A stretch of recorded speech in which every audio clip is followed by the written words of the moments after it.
The Grand Colosseum of the Outer Rim was alive with noise. Thousands of alien spectators filled the massive stone seats that circled the arena floor. They clicked their mandibles, roared with strange voices, and stomped their various limbs against the ancient stone. The sound echoed off the walls like thunder before a storm. This was their favorite entertainment. This was what they came to see. What? The weak being destroyed by the strong. In the center of it all, on the blood-stained sand that had soaked up the last moments of countless victims, stood a tiny figure. 7-year-old Katie Brooks could barely see over the rusted chains that wrapped around her small wrists and ankles. Her brown hair was matted and dirty. Her clothes, once the bright blue uniform of the colony ship Aurora, were now torn and covered in dust. She hadn't eaten a proper meal in days. Her lips were cracked from thirst. But worst of all was the fear. It sat in her stomach like a stone, heavy and cold. Katie tried to remember the last good day. It had been 3 weeks ago, maybe 4. Time blurred together in the holding cells. She'd been playing in the recreation room of the Aurora with the other colony kids. They were heading to New Terra, a fresh start her parents had called it. Her dad had promised they'd have a real house with a yard. Her mom had shown her pictures of the gardens they could grow. Katie had been excited. She'd never seen real soil before, only the metal floors of Earth's overcrowded cities. Then the raiders came. The alarms. The screaming. The sound of the hull being torn open. Katie had hidden in a supply closet like her mom told her. She'd stayed quiet just like she promised. When the noises finally stopped and she came out, everyone was gone. The ship was empty except for the bodies. She'd waited for 2 days before the alien salvage crew found her. Now she was here. Wherever here was. The magistrate stood on a platform above her. It was massive, easily 12 feet tall, with purple skin that looked like leather. 6 eyes arranged in 2 rows across its face, all focused on her at once. When it spoke, its voice boomed through hidden speakers so everyone could hear. Citizens of the Outer Rim. Today we bring you another example of why humanity is the weakest species in the known galaxy. The crowd cheered. Some threw food. A piece of something wet and sticky hit Katie's shoulder. She flinched but didn't cry. She wouldn't give them that. This pathetic creature comes from a colony ship we intercepted in Sector 9. Of the 300 humans aboard, only this one remains. The others proved too fragile for even basic labor. The magistrate gestured at Katie with one of its 4 arms. So we ask ourselves, what use is a human child? What purpose does such weakness serve? The crowd chanted something in a language Katie didn't understand. It sounded angry. It sounded hungry. Only one purpose, the magistrate continued. Entertainment. This human child will now face the Bloodfang, our most celebrated champion of the arena. The creature from the death world of Crimson Valley. The beast that has never, in 47 trials, failed to complete its task in under 3 minutes. The roaring intensified. Katie's legs felt weak. She looked around desperately for any way out, but armed guards surrounded the arena. Their weapons glowed with some kind of energy. Even if she could run, where would she go? She was a 7-year-old kid on an alien world she'd never seen before, surrounded by thousands of creatures who wanted her dead. On the far side of the arena, a massive cage rattled. The sound of metal on metal screeched through the Colosseum. Something was inside. Something big. The crowd quieted down, everyone leaning forward in their seats. This was the moment they'd paid to see. Release the Bloodfang, the magistrate commanded. The cage door groaned as ancient gears turned. Slowly, terribly slowly, it began to open. Katie could see movement in the darkness beyond. Something massive. Something that breathed in heavy, rumbling pants that sounded like a broken engine. Then it emerged. The Bloodfang stood at least 8 feet tall on 6 powerful legs. Its body was covered in natural armor plates with spikes protruding from its spine and shoulders. Each of its 6 claws was as long as Katie's forearm and curved like hooks. Its face was all teeth and red eyes that glowed with a predator's focus. Scars covered its body, old wounds from previous battles. Dried blood, not its own, stained its claws. The creature's eyes locked onto Katie. Its nostrils flared as it caught her scent. A low growl rumbled from deep in its chest. The crowd held its breath. Some aliens had already started recording, wanting to capture the moment for later viewing. Bets were being placed on how long the human would last. Most wagered under 2 minutes. The Bloodfang lowered its head, muscles coiling like springs. Katie's heart hammered in her chest. Every instinct screamed at her to run, but her legs wouldn't move. She was frozen. The beast charged. Its claws dug into the sand as it launched itself forward with terrifying speed. The distance between them vanished in seconds. Katie could see every detail now. The slavering jaws. The murderous eyes. The claws reaching for her. She closed her eyes and thought of home. The Bloodfang's claws stopped inches from Katie's face. She could feel the heat coming off the creature's body. Could smell its breath like old meat and something metallic. Its red eyes stared down at her, burning with intensity. The entire Colosseum fell into a silence so complete that Katie could hear her own heartbeat pounding in her ears. She hadn't run. Something deep inside her, some instinct she didn't even know she had, told her that running would be the end. Predators chase. That's what they do. It's hardwired into them. But Katie had grown up watching nature documentaries on the ship's entertainment system during the long journey through space. Her dad loved those old Earth shows about wildlife. He'd sit with her for hours, pointing out behaviors, explaining why animals did what they did. Most animals don't want to fight, he told her once. Fighting means risking injury. They'd rather scare you off or avoid you completely. So Katie did something that made no sense to anyone watching. She looked directly into the Bloodfang's eyes and spoke. Her voice shook, but she kept it soft. Gentle. Easy, boy. I'm not going to hurt you. The Bloodfang froze. Its head tilted slightly to one side, confused. This wasn't how prey acted. Prey ran. Prey screamed. Prey begged. This small creature was doing none of those things.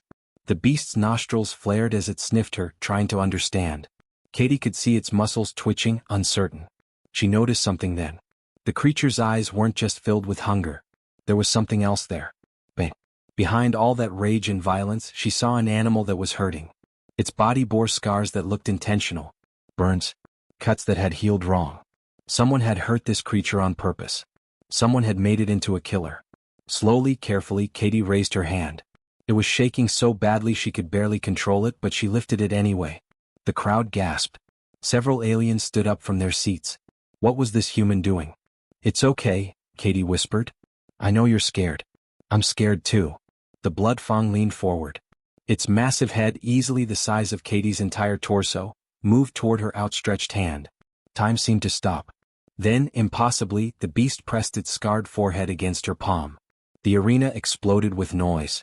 Aliens shouted in dozens of languages. Some screamed in outrage. Others roared in confusion. This had never happened before. Not once in the entire history of the blood trials had a creature refused to kill. Katie felt tears running down her face, but she was smiling. The Bloodfang's skin was warm and rough like old leather. She could feel it breathing, feel its heart beating beneath all that armor. It wasn't a monster. It was just an animal. A hurt, scared animal that someone had turned into a weapon. No. No. The magistrate's voice boomed through the speakers. Its 6 eyes were wide with fury. This wasn't supposed to happen. This ruined everything. This is a malfunction. The beast must be defective. The magistrate slammed one of its 4 fists on a control panel. Across the arena, a second cage door began to open. Another Bloodfang emerged, this one even larger than the first. Its eyes locked onto Katie immediately, and unlike the first creature, this one didn't hesitate. It charged. But it never reached her. Katie's Bloodfang spun around with shocking speed. It placed itself between Katie and the new threat, and the sound it made was like nothing anyone had ever heard before. It wasn't the hunting call they'd trained into these creatures. It was a warning. A challenge. The message was clear. Stay away from the small one. The second Bloodfang didn't listen. It attacked. What happened next would be talked about in the Outer Rim for years to come. The 2 massive predators collided with earth-shaking force. They fought with savage intensity, but it was clear that Katie's protector was fighting with something the other lacked. Purpose. The first Bloodfang wasn't fighting for entertainment or training or fear of punishment. It was fighting to protect. Within minutes, the second creature retreated, wounded and confused. It limped back toward its cage, unwilling to continue. Katie's Bloodfang stood victorious, breathing hard, blood dripping from new wounds on its hide. Katie didn't think. She just acted. She ran to the creature's side and began climbing. Her small hands found grips in its armored plates. The Bloodfang lowered itself slightly, helping her up. Within seconds, Katie sat on its back, gripping the spikes along its spine. From up there she could see the entire Colosseum. Thousands of alien faces stared at her in complete shock. A 7-year-old human child, sitting astride their most dangerous predator.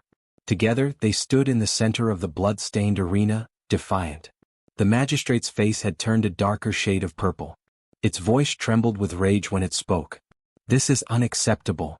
Guards, remove them both to the holding cells immediately. And find out which handler failed to properly condition that beast. Armed guards rushed into the arena, but they approached carefully. The Bloodfang growled at anyone who got too close to Katie. Eventually, they managed to get heavy nets over the creature and chains around its legs. Katie refused to let go, clinging to her protector even as they dragged them both toward the dark tunnels beneath the Colosseum. As they disappeared from view, the crowd remained standing. Silence had given way to frantic whispers. Aliens turned to each other, speaking in hurried tones. Some looked frightened. Others looked thoughtful. An old alien merchant sat in the back row, watching it all with ancient eyes. It turned to its companion and spoke quietly. Did you see that? What if we've been wrong about humans? What if their weakness isn't weakness at all? What if it's something else entirely? Something we don't understand? The whisper spread through the crowd like fire through dry grass. What if humans weren't weak after all? What if they were something far more dangerous? Something that could turn your own weapons against you? In the tunnels below, Katie held onto her friend and wondered what would happen next. The holding cell was cold and dark. A single dim light flickered overhead, casting long shadows on the rough stone walls. Katie sat on the filthy floor, her back against the wall, with her new friend beside her. The Bloodfang was massive even when lying down, taking up most of the small space. Its breathing had finally slowed to a normal rhythm after the fight in the arena. Katie ran her small hand along the creature's scarred hide. Each scar told a story of pain. Burns that looked like they came from electric prods. Deep cuts that had healed crooked. Areas where the armor plates had been deliberately cracked and never properly healed. Her chest hurt just looking at them. Someone had done this on purpose. Someone had tortured this beautiful animal into becoming a killer. I'm going to call you Spike, she whispered to the creature. Is that okay? Spike made a low rumbling sound, almost like a purr. His red eyes, which had seemed so terrifying in the arena, now looked gentle. Tired? He pressed his huge head against her side, and Katie wrapped her arms around him as much as she could. It wasn't much of a hug given his size, but it was something. A sound near the door made Katie tense. One of the guards was approaching. She recognized him from the arena. He was different from the others. He had 4 arms, blue-gray skin, and kind eyes that didn't match the stern look most guards wore. He'd been watching her in the arena with an expression she couldn't quite read. The guard stopped at the energy barrier that served as a door. He looked at Katie and Spike for a long moment, then shook his head slowly. When he finally spoke, his voice was quiet, almost sad. How did you do that? He asked. In all my years working here, I've never seen anything like it. That creature was trained to kill. Conditioned with pain and starvation. It should have torn you apart without a second thought. But instead, he gestured at them sitting peacefully together. Katie looked up at him. She was exhausted, scared, and hungry, but she answered anyway. What's your name? Tovin, the guard said, surprised by her question. I am called Tovin. I'm Katie. Katie Brooks. She kept stroking Spike's hide. You asked how I did it? I didn't really do anything special. I just didn't run. Tovin moved closer to the barrier. But why? Every instinct should have told you to flee. Katie thought about how to explain it. Back on Earth, before we left for the colony, my family lived near the old wilderness preserves. My grandpa ran an animal sanctuary there. A place for animals that had been hurt or couldn't survive in the wild anymore. The memory made her voice catch. She missed her grandpa so much. He had bears there. Real Earth bears. And wolves. Mountain lions too. Sometimes they'd bring in animals that had been abused by bad people. She looked at Spike, then back at Tovin. Grandpa taught me something important. He said that scared animals aren't evil. They're just afraid. When an animal attacks, it's usually because it's scared, hurt, or protecting something. They don't hate you. They're just doing what they think they need to do to survive. Tovin listened carefully, his expression changing. When Spike charged at me, I looked in his eyes. Really looked. And you know what I saw? Pain. Fear. Not hatred. Not hunger. Just fear. Katie's voice got stronger as she spoke. Someone hurt him. Badly. They made him into this fighting machine, but that's not who he really is. He's just a scared animal who's been tortured. Spike? Tovin asked. That's what I named him. It fits, don't you think? Katie almost smiled. Tovin was quiet for a moment. Then his face changed, became more serious. More sad. Katie Brooks of Earth, I need to tell you something. The magistrate is furious about what happened today. He has ordered your execution. Both of you. At dawn, they plan to destroy you and the creature. I am sorry. Katie's stomach dropped. She'd known something bad was coming, but hearing it out loud made it real. Spike sensed her distress and made a worried sound, nuzzling against her. But then Katie thought of something. She looked up at Tovin with sudden intensity. There are more, aren't there? More creatures like Spike. More prisoners down here in these cells. Tovin hesitated, then nodded slowly. Yes, many more. Creatures from dozens of death worlds, all captured and conditioned for the arena fights. Are they all like Spike? Hurt and scared and forced to fight? Yes, Tovin admitted quietly. Katie stood up, her small hands clenched into fists. Despite her size, despite her age, there was something fierce in her eyes. Then we need to free them. All of them. What? Tovin stepped back in shock. That's impossible. Even if I wanted to help you, which... He paused, looking at her and Spike again. The security systems, the other guards, the magistrate's forces. We would never succeed. You said we, Katie pointed out. That means you want to help. Tovin looked torn. His four hands clenched and unclenched. I have worked here for 5 years. 5 years of watching creatures suffer. Watching them be tortured into weapons. Watching visitors like you thrown to them for entertainment. I told myself it was just a job. That I needed to feed my family. But today, watching a 7-year-old child show more courage and compassion than I have in my entire life. His voice broke. Katie walked up to the barrier. Tovin, please. If we're going to die anyway, let's at least try to do something good first. These creatures deserve better. They deserve to be free. Tovin looked at her for a long time. Then, slowly he reached for the control panel beside the door. There are others like me. Guards and workers who hate what happens here but felt powerless to stop it. If I contact them, if we work together? He made his decision. The energy barrier flickered off. Come, Tovin said, his voice filled with new determination. We have until sunrise. That gives us maybe 4 hours. It won't be easy and we might not survive. But you're right, Katie Brooks. These creatures deserve freedom. And perhaps humans deserve more respect than we've given them. Katie climbed onto Spike's back, and together with their new ally, they headed deeper into the dark tunnels beneath the Colosseum. The tunnels beneath the Colosseum were like a nightmare maze. They twisted and turned in every direction, lit only by dim emergency lights that cast everything in a sickly green glow. The air smelled terrible, like decay and fear and old blood. Katie tried not to think about how many creatures had died down here over the years. Tovin led the way with Katie riding on Spike's back. The massive blood fang moved surprisingly quietly for something so large, his claws clicking softly on the stone floor. They passed door after door, each one hiding another prisoner. Katie could hear them. Growls. Whimpers. The scraping of claws against metal. These creatures were suffering. How many are there? Katie whispered. In this section alone? Maybe 40 or 50. Throughout the entire complex. Tovin shook his head. Hundreds. They bring in new creatures every week from planets across the outer rim. They stopped at the first cell. Through the reinforced window, Katie could see a creature that looked like a giant serpent, easily 20 feet long. Its scales were a deep purple color, and even from here she could see the glands near its jaws that probably held venom. The creature was coiled in the corner, shaking. Not from cold. From fear. That's a venom spine from the planet Toxis 4, Tovin explained quietly. Its bite can kill most species in under a minute. 3 guards died capturing it. Katie slid off Spike's back and walked to the control panel. Open it. Katie, are you certain? If it strikes you. It won't. Open it. Please. Tovin hesitated, then pressed the controls. The door slid open with a hiss. The serpent creature immediately reared up, its head spreading wide in a threat display. A warning hiss filled the corridor, and Katie could see its fangs dripping with something that steamed when it hit the floor.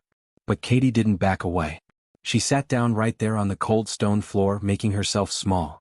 Non-threatening. She'd seen her grandpa do this 100 times with aggressive animals at the sanctuary.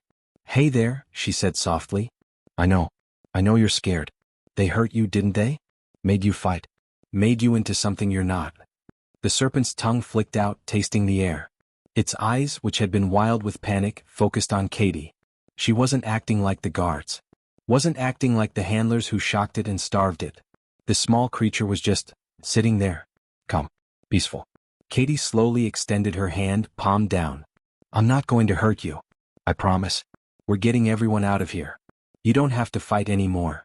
The serpent lowered its hood. Slowly, carefully, It slithered forward until its scaled head was inches from Katie's hand. Then, impossibly, it pressed against her palm. Katie smiled and gently stroked its scales. They were cool and smooth like polished stone. "You're beautiful," she whispered. "I'm going to call you Jade. Is that okay?" Tovin stared in absolute disbelief. "This is impossible. That creature has killed 4 opponents in the arena. It's one of the most aggressive." "It's one of the most scared," Katie corrected him. "There's a difference." They moved to the next cell. And the next. Each time, Katie approached with the same calm confidence. A pack of wolf-like creatures with 6 legs and crystal-like fur that could apparently cut through metal. Katie sat with them, let them sniff her, spoke to them in that gentle voice until they were licking her face like puppies.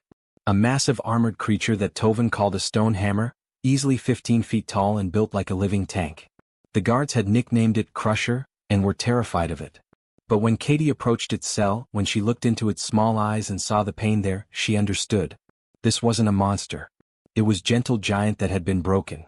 "Hey big guy," Katie said as Tovin opened the cell. The stone hammer looked at her with sad eyes. "They made you hurt people, didn't they? But that's not who you are. I can tell." The creature lowered its massive head, and Katie reached up to touch its armored snout. It made a sound like distant thunder, but it was gentle. Peaceful. Within minutes, Katie was climbing up its leg to sit on its broad back. The stone hammer stood carefully, making sure not to jostle her. More and more creatures joined them. A flying predator with razor-sharp wings. A pack hunter with glowing eyes. Each one responded to Katie's kindness, her understanding. Tovin had contacted other sympathetic guards, and they were opening cells throughout the complex. Soon, the tunnels were filled with creatures that should have been enemies, all following a 7-year-old human girl. One of the other guards, a female alien with tentacles instead of arms, approached Tovin with tears in her eyes. "I've worked here for 8 years. 8 years. And in 1 hour, this child has shown me that everything we thought about these creatures was a lie. They're not mindless killers. They're just prisoners. Just like her." Katie was organizing them now, somehow communicating through gestures and sounds and that inexplicable connection she seemed to have. The creatures understood. They were getting out. All of them. Then the alarms began. Red emergency lights flooded the corridors, spinning and flashing. A deafening siren echoed off the stone walls. Spike roared and every freed creature tensed. "They know." Tovin shouted over the noise. Security must have noticed the cells opening. Heavy footsteps thundered through the tunnels. Dozens of armed guards, maybe more. Katie could hear orders being shouted in alien languages. The sound of weapons charging. They were coming.